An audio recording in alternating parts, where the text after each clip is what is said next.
Buenas tardes, les damos la cordial bienvenida nuevamente a estas cápsulas, deseando que estén siendo de bendición para su vida, que estén dejando una semilla positiva en los corazones.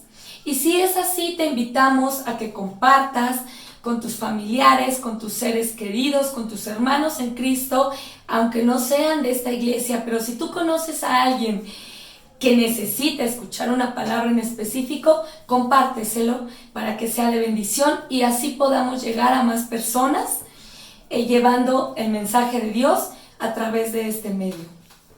El tema del día de hoy se titula No todo es obra del diablo. La mayoría de las veces cuando estamos pasando por una crisis, por un desierto, por una situación difícil como cristianos, tendemos a echarle la culpa al diablo y pensamos, es que el diablo quiere tumbar mi ministerio, es que el diablo quiere hacer estragos en mi vida, es que el diablo quiere que yo caiga en tentación. Sin embargo, hoy vamos a ver con dos ejemplos bíblicos que, como dice este título, no todo es obra del diablo. El primer caso, vamos a estudiar un poco de la vida de Job. Y en el capítulo 1 de Job, versículo del 6 al 12, posteriormente lo puedes estudiar en tu casa, pero ahí podemos ver cómo hay un diálogo entre Dios y Satanás, en el cual Dios autoriza al diablo para que hiciera estragos en la vida de Job. Y el diablo pone en la vida de Job enfermedad y pérdidas muy grandes. Pero en el capítulo 1:1, que de hecho es así como comienza ese libro de Job, nos especifica que Job era un hombre apartado del mal, temeroso de Dios, íntegro delante de Dios. Entonces podemos ver que en el momento en el que el diablo hace estragos en la vida de Job, Job no había hecho absolutamente nada para ganarse ese trato. Sin embargo, Dios permite esto en la vida de Job con un propósito. Dios quería probar el corazón de Job. Dios quería saber si Job amaba a Dios por lo que le daba o lo amaba simplemente por ser Dios. Y podemos ver cómo en este caso el diablo es el que hace cosas en la vida de Job. Con la autorización de Dios, pero finalmente el que hace las cosas y la maldad en la vida de Job es el diablo.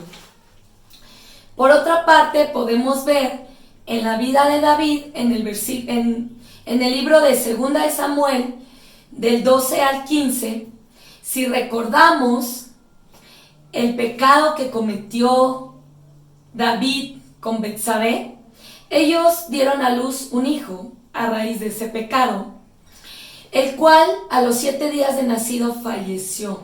Aquí podemos observar que ni siquiera se menciona al diablo. ¿Por qué? Porque como dicen por ahí, el diablo ni siquiera metió su cuchara.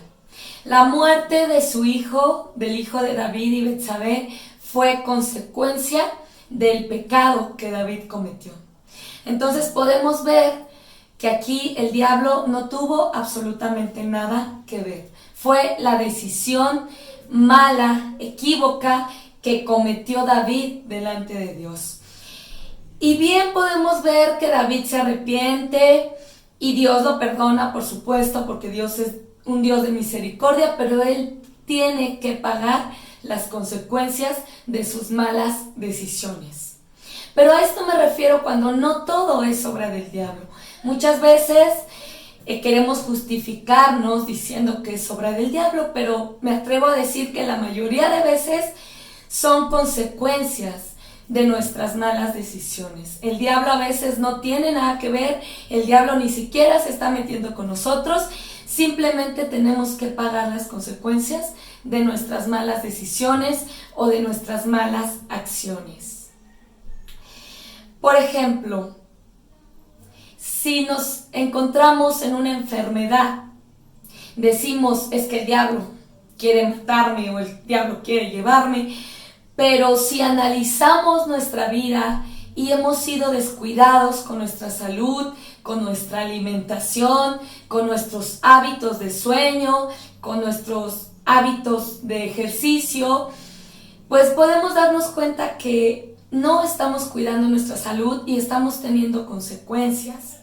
A veces también tenemos deudas y oramos y oramos y oramos al Señor y le decimos: Señor, ayúdame a pagar mis deudas, pero estamos orando por un lado, pero por otro lado nos seguimos endrogando o nos seguimos echando deudas que no podemos a la larga pagar.